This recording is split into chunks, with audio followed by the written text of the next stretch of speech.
Hey, thanks for joining me here again. Hope you enjoyed that worship music that we had this morning here. We are going to be in Genesis chapter 41 as we continue to look at the life of Joseph. Babe is misunderstood. Lots of folks who know Babe think that he is nuts because he thinks that he has a destiny to herd sheep like so many herding dogs have done. But Babe is not a dog. He's a pig. And he thinks that he should be a sheep pig. And Babe thinks that sheep herding can be done by cooperating with the sheep rather than this sort of long-held dog's way of intimidating the sheep. And Babe, like Joseph in our story that we've been reading about, experiences obstacles and has enemies to what he feels is his destiny, enemies to his dream. Rex, this aging but still alpha sheepdog, is infuriated by the whole idea of what Babe wants to do. There's that horrible cat, which in my mind is almost redundant to say that. And in fact, there are so many of the characters in that movie, they would never entertain the idea of a pig herding sheep. Mrs. Hoggett, the farmer's wife, is kind of a loose parallel or association there. She's slightly like Mrs. Potiphar from our Joseph story. She only wants Babe for her pleasure. And the way she defines that as Babe ought to be the main course for the holiday dinner. Babe, like Joseph, even finds himself in prison, so to speak. He gets tied up in the slaughterhouse and he almost has to pay the price at the wrong end of Farmer Hoggett's shotgun because of what? Circumstantial evidence. Just like it looked like Joseph may have done something wrong because of Mrs. Potiphar holding his clothes, it looks like Babe has killed a sheep when in fact he was completely innocent. And for Babe, like Joseph, it's just one obstacle after another. Well, there happens to be this most prestigious and competitive sheep herding competition that is approaching as the movie progresses. And Farmer Hoggett himself eventually proves to be as crazy as Babe. And he decides to enter Babe in the competition against the finest sheepdogs in the land, much to the embarrassment of his wife, much to the anger of the competition's organizer, and much to the ridicule of the crowd. They are laughing hysterically when Farmer Hoggett shows up there with Babe. Well, if you haven't seen the movie, here comes the spoiler, so you may want to hit the mute. But if you have, then you'll remember that when they go out there, it's Farmer Hoggett and Babe standing alone in this open field and sheep out there in front of them. And they're sort of isolated out there.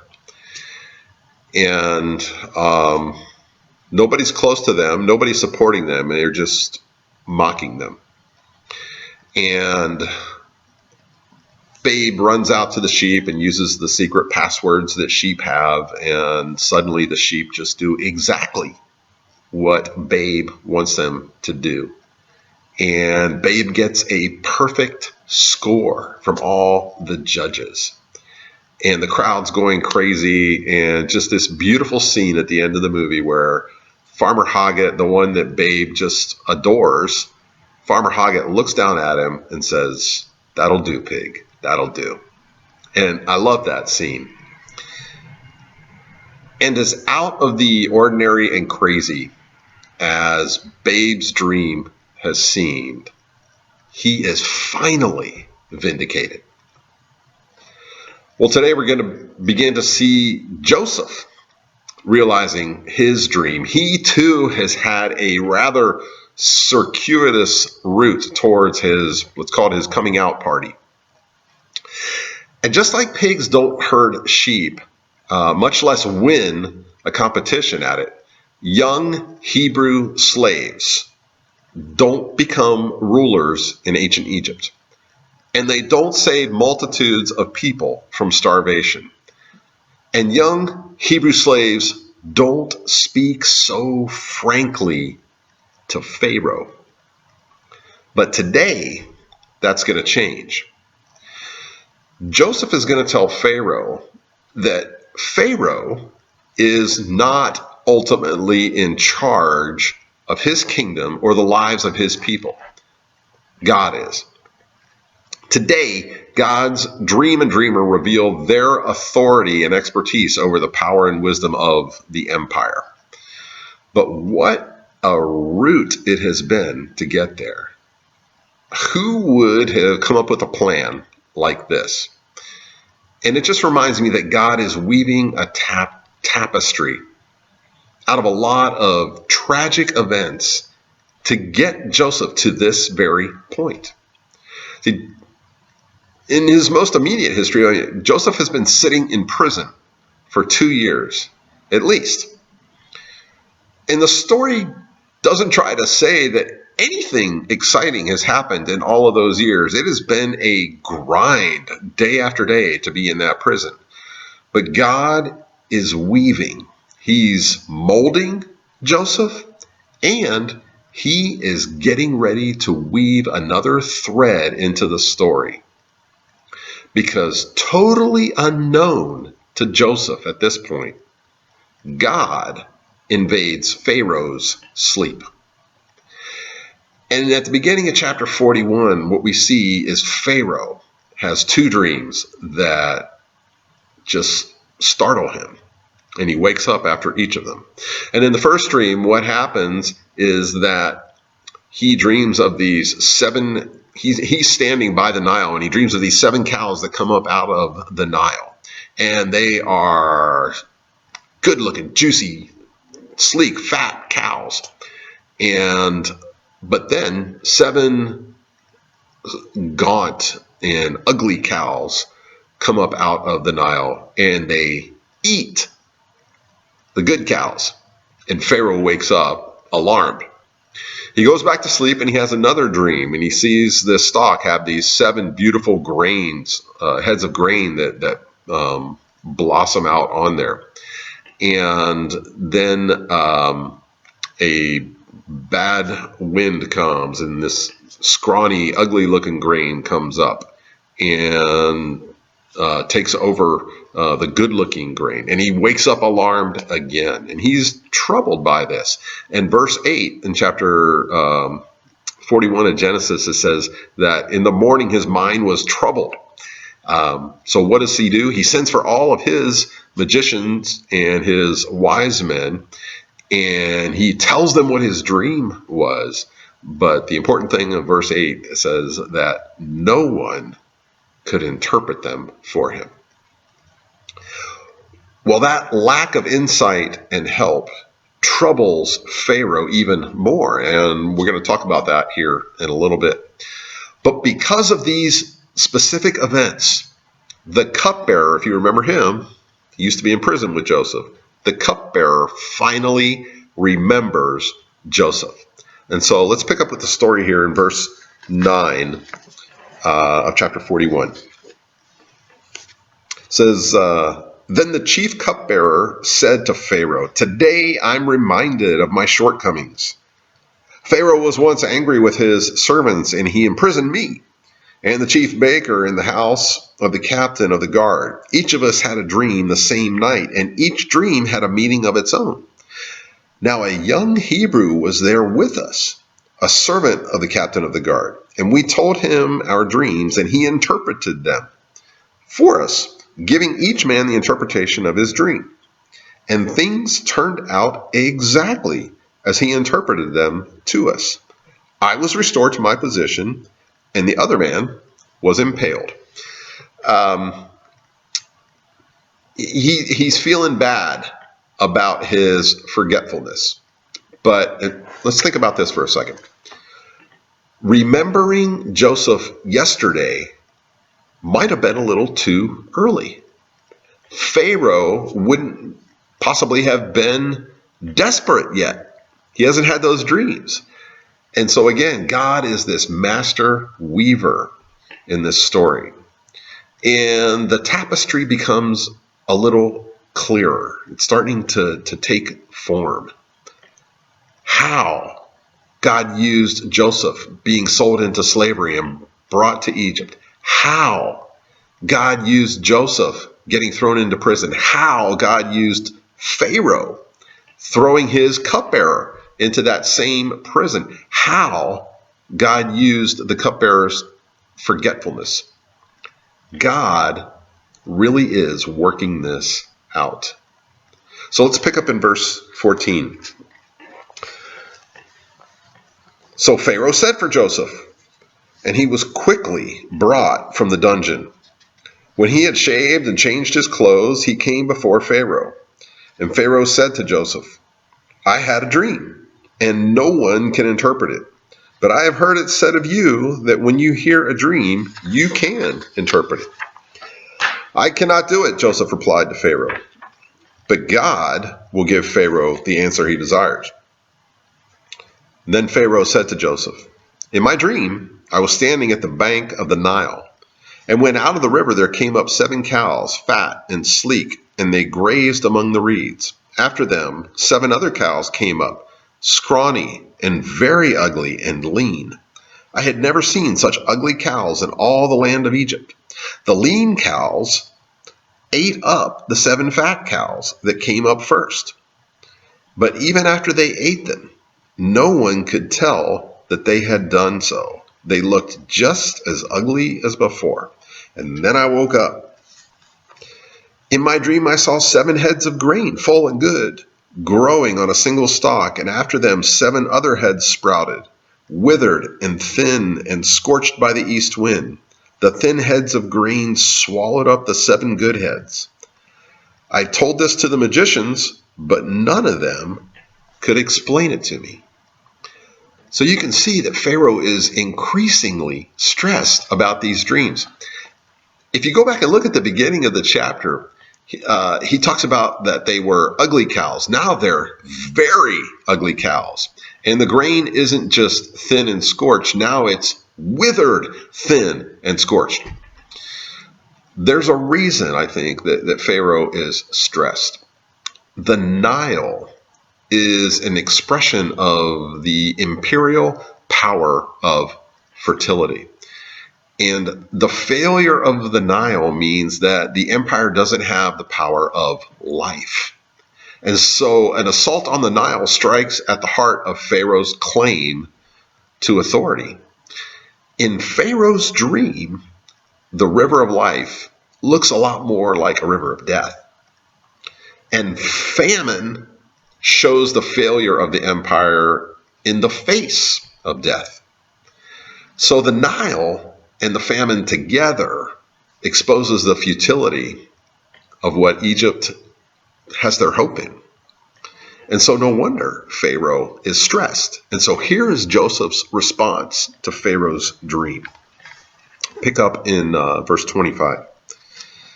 Then Joseph said to Pharaoh, the dreams of Pharaoh are one and the same. God has revealed to Pharaoh what he's about to do. The 7 good cows are 7 years, and the 7 good heads of grain are 7 years. It is one and the same dream. The 7 lean, ugly cows that came up afterward are 7 years, and so are the 7 worthless heads of grain scorched by the east wind. They are 7 years of famine. It is just as I said to Pharaoh. God has shown Pharaoh what he is about to do. 7 years of great abundance are coming throughout the land of Egypt, but 7 years of famine will follow them. Then all the abundance in Egypt will be forgotten, and the famine will ravage the land. The abundance in the land will not be remembered, because the famine that follows will be so severe. The reason the dream was given to Pharaoh in 2 forms is that the matter has been firmly decided by God, and God will do it soon.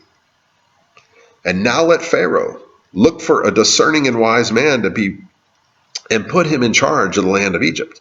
Let Pharaoh appoint commissioners over the land to take a fifth of the harvest of Egypt during the 7 years of abundance.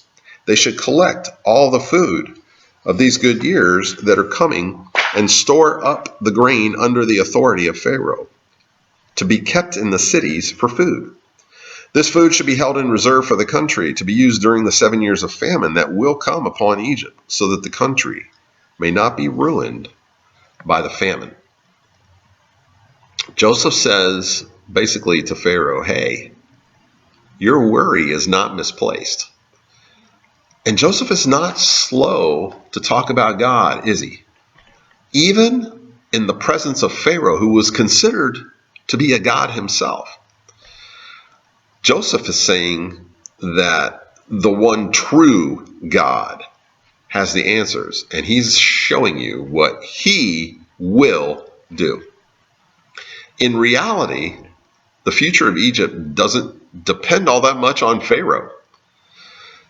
These events are going to happen in spite of anything that Pharaoh might do. And so Joseph shares how Egypt should respond, and Pharaoh agrees. And he does choose a man who can do what he cannot do. And so we pick up here in verse 37. The plan seemed good to Pharaoh and to all his officials.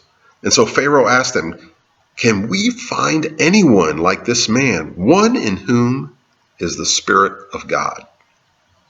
And then Pharaoh said to Joseph, since God has made all this known to you, there is no one so discerning and wise as you. You shall be in charge of my palace, and all my people are to submit to your orders. Only with respect to the throne will I be greater than you. And so Pharaoh said to Joseph, I hereby put you in charge of the whole land of Egypt. An hour ago, Joseph was grubby, in prison, no rights, no reason to believe anything will be different than it has been every prison day he's lived for the last 2 years. But that was an hour ago. His vindication has begun.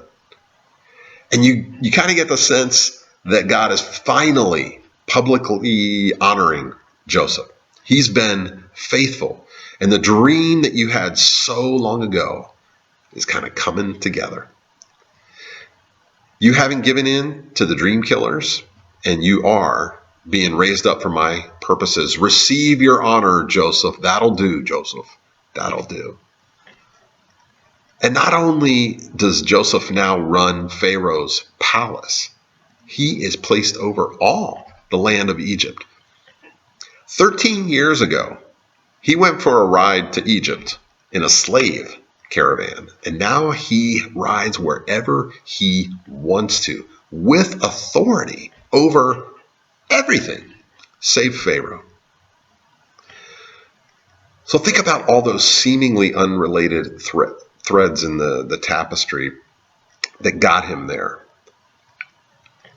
How does getting sent to prison unjustly contribute to the economy of the empire? Who would think that because the king has a dream that you'll get out of prison? Who would think that by starting a national savings plan that you will be put back in the presence of your long lost family? But that is exactly what's going to happen. And so again, we are reminded of what Paul would say so many years later, that we know that in all things God works for the good of those who love him, who've been called according to his purpose. Joseph is one who's called to God's purposes, and God is working it out. Well, so what? Let me give you a few so whats that I get out of this story here that I'm reminded of and just want to share with you. The first is God is in charge. Joseph essentially tells Pharaoh that God is Lord over Pharaoh in Egypt. And the reality is he always has been, but he's just making that a little more obvious at this time. It's God who has been disturbing the sleep of Pharaoh. It's God who's shown Joseph the meaning of the vision. It's God who gives him insight and wisdom and a game plan when he's in Pharaoh's presence. God is dominating the politics of the land. God is sovereign over Egypt, over Pharaoh, over the Nile, and over the wisdom of the empire. And you and I need to remember that. When the market is up or down, when family is good or not so good, in days of virus or no virus, God ultimately is in charge. And secondly, God is the master weaver. Who would think that all of Joseph's sort of seemingly isolated threads would weave together for good? Who would think that sibling rivalry and being sold into slavery and working for the husband of a spiteful woman and getting thrown into prison and helping another prisoner with his dream and then Pharaoh having a bad dream would lead to the saving of many people and reuniting Joseph with his family? But God makes it work in his way and in his time. God's plans work, every one of them. He has a plan to save the world. And sometimes it sounds crazy, but it works. And we are the people who live lives showing that we have bought into that plan and how it was executed and how we live in light of it being executed. He has some plans, so to speak, about forgiveness and possessions and love, and they all work because they are God's life plans and God is in them. And ultimately, he will work them out for good. And you might be in the middle of a rotten thread in God's tapestry. Joseph saw 13 years of rotten threads. But for those who love God, the tapestry will ultimately prove good, whether that is sooner or later. You and I will be lifted up. Thirdly, God's plan is not the end of human planning. It is the foundation for it. Sometimes we say that since God is sovereign and working it out, which is true, we can sort of by default practice a hands-off religion. We don't need to be concerned with a virus and taking responsible public health measures. God's going to work it out. We don't really need to break our backs in trying to alleviate hunger or poverty. God will work it out. And we don't need to actually talk about Jesus with people because God's the one who changes people's hearts and he will work that out when he is ready to do that. Joseph's story says that God's plan doesn't end Pharaoh's or Joseph's or the people of Egypt's responsibility. It sets it in a context where a new course of action is required.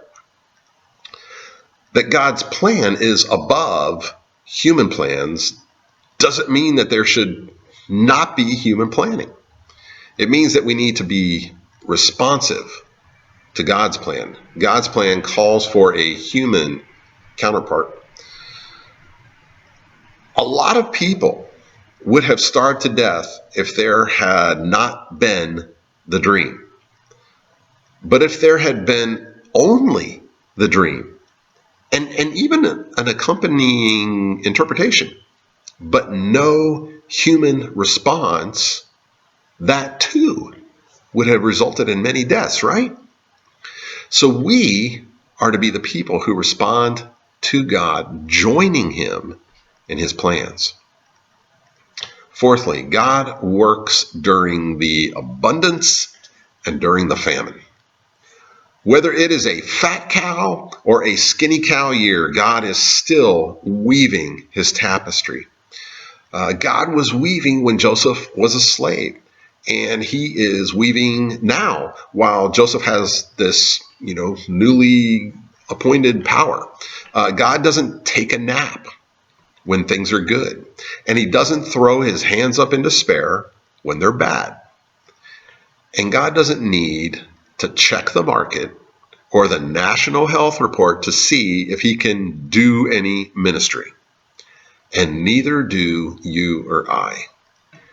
Sheltering in place may change how we do ministry. It may change how we reach out to our ones, but it absolutely does not dictate if we will do ministry and reach out to our ones.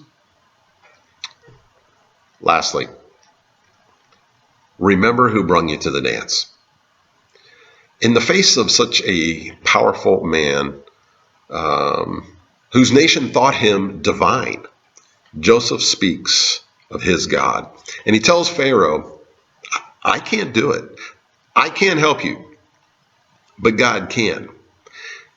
And he pretty much tells Pharaoh who the truly powerful one is.